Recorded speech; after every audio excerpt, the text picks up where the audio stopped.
It's gonna explode!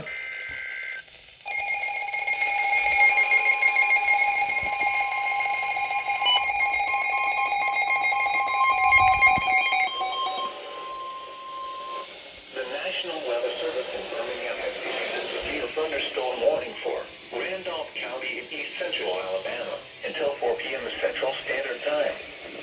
At 2:48 p.m. Central Standard Time, severe thunderstorms were located along the line extending from near Delta to near Alexander City, moving east at 45 miles per hour.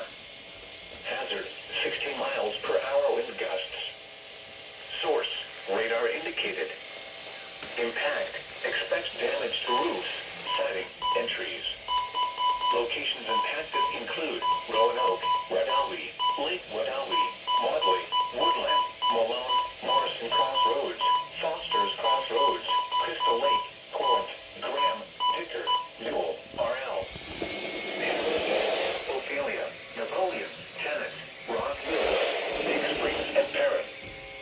A tornado watch remains in effect until 8 p.m. Central Standard Time for East Central Alabama. For your protection, move to an interior room on the lowest floor of a building.